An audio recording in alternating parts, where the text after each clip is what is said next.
Just a decade ago, I'm told the writings on this wall were intact. Later by later, they have fallen off over time. And this is what remains of the words Kariokor Muslim Cemetery in Nairobi. However, the burying of the dead has never stopped. Another afternoon, and relatives of a young man who died in Majengo struggled to get the last glimpse of their loved one. They are forced to step and stand on adjacent graves.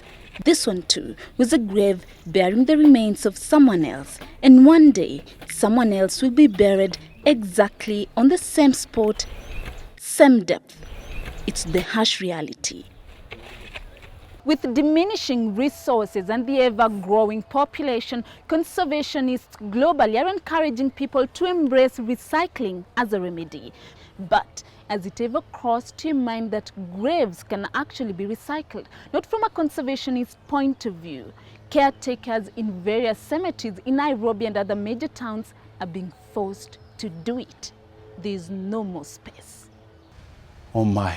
It really is a very thin line, and yes, we do know people do attach a lot of sentimental value to their dead, and they would like them to actually rest in peace. Resting in peace for most people would perhaps be put into perspective this way by Kariokor's standards. Close to 100 years after one's funeral, like this man who was laid to rest here in 1919. 94 years after his death, the grave remains intact. But this one is one of the few graves which remain untouched. There isn't enough space to bury anymore. The place is full, and now we've been forced into a situation whereby we are recycling the old graves to be able to accommodate the numbers. Recycle na kuwaga kama mwaka 30, 20, alafu dead body na kuwaga mchanga kabisa. This according to Islam, but with an average of 3 to 6 people being buried here every day, that rule has to be broken. Not once, not twice, almost every day, a grave which is less than 5 years old is recycled.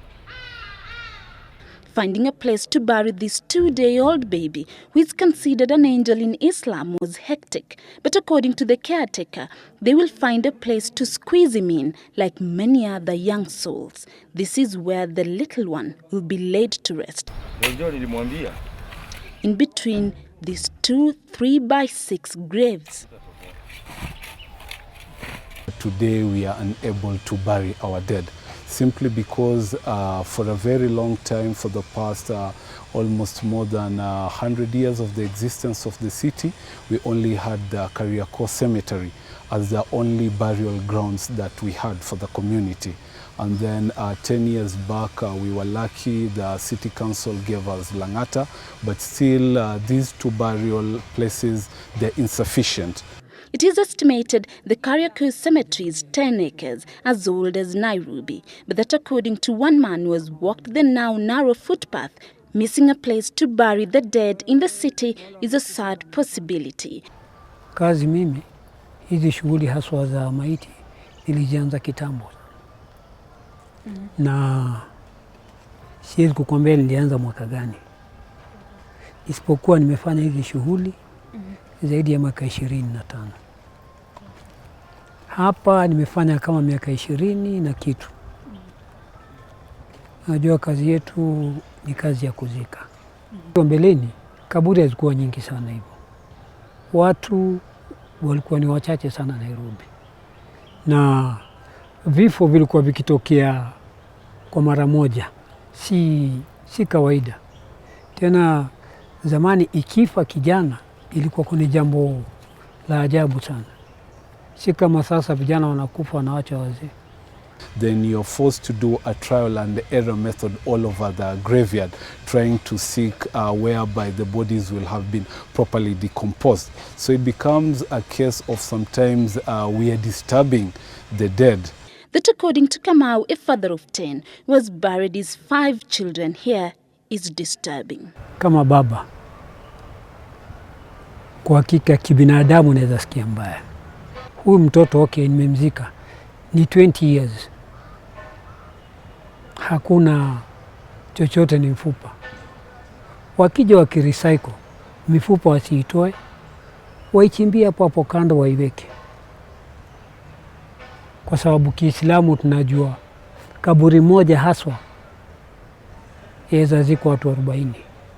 The story of the 100-acre Langata cemetery is no different. It is no longer possible to bury people in the required 6 feet under.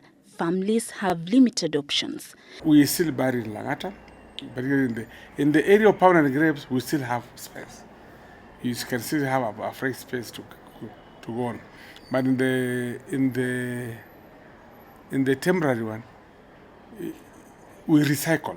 Such is the situation of a city where 283 million shillings meant for buying cemetery land was swindled in March 2010 at City Hall under the Ministry of Local Government.